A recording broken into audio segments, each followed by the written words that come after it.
بسم الله الرحمن الرحيم. الحمد لله نحمده ونستعينه ونستغفره ونؤمن به ونتوكل عليه ونعوذ بالله من شرور أنفسنا ومن سيئات أعمالنا. من يهده الله فلا مضل له ومن يضلله فلا هادي له. ونشهد أن لا إله إلا الله وحده لا شريك له. ونشهد أن سيدنا وسندنا ومولانا محمدا عبده ورسوله. أما بعد، فقد قال الله تبارك وتعالى في كلامه المجيد والفرقان الحميد: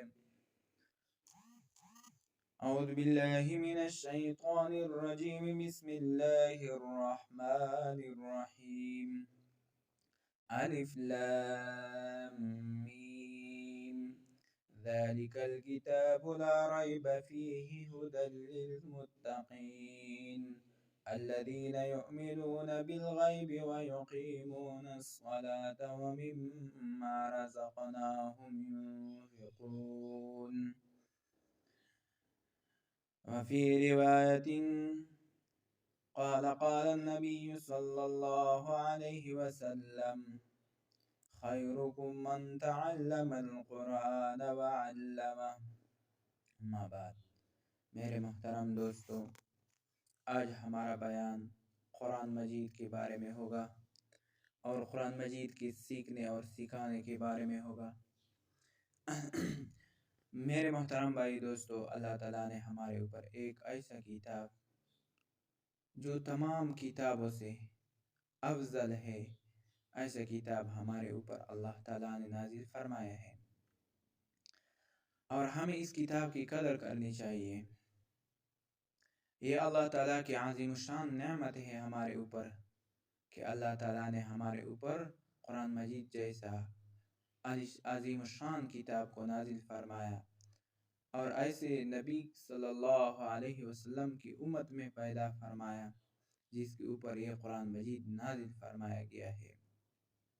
میرے محترم دوستو، یہ ایسا کتاب ہے کہ اللہ تعالیٰ فرماتے ہیں: ذالک الکتاب لا ریب فیہ ھدی للمتقین، کہ اس کتاب میں کچھ بھی شک نہیں ہے، ذرا سا شک بھی اس میں نہیں ہے۔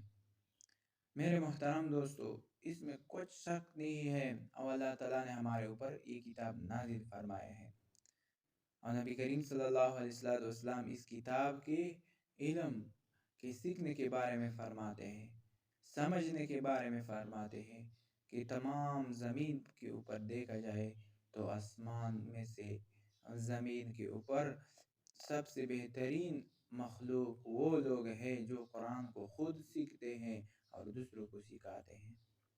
میرے محترم دوستو، آج سوچ اور فکر کرنا چاہیے کہ ہم دنیا کے پیچھے لگے ہوئے ہیں، ہم دنیا کمانے لگے ہیں، لیکن ایسا عظیم الشان کتاب ہم بہتری دنیا میں دیکھتے ہیں، لیکن اللہ تعالیٰ کی کتاب کو ہم نے چھوڑ دیا ہے، اللہ تعالیٰ کی کتاب کو ہم نے پیچھے کر دیا ہے اور دنیا کو آگے کر دیا ہے، دنیا کے پیچھے دوڑتے ہیں اور قرآن مجید کو ہم نے بھول دیا ہے۔ میرے محترم دوستو، یہ ہمارے اوپر اللہ تعالیٰ کی عذاب اس وجہ سے نازل ہو رہی ہیں کہ اللہ تعالیٰ کی کتاب کو ہم نے چھوڑ دیا ہے۔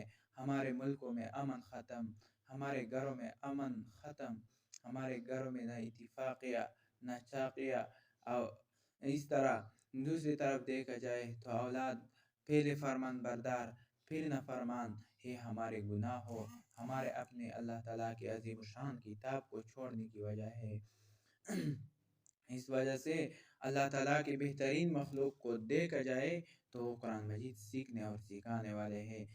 تو میرے محترم دوستو، آج ہمارے اوپر اللہ تعالیٰ نے زندگی دیا ہے، اللہ تعالیٰ نے ہم کو وقت دیا ہے کہ ہم اس قرآن مجید کے اوپر خرچ فرمائے، ہم اس قرآن مجید کے پیچھے لگ جائے تو انشاءاللہ اللہ جل جلالہ ہمارے یہی دنیا اور وہی جو آخرت کی دنیا ہے، دونوں کو اللہ تعالیٰ کامیاب فرمائیں گے۔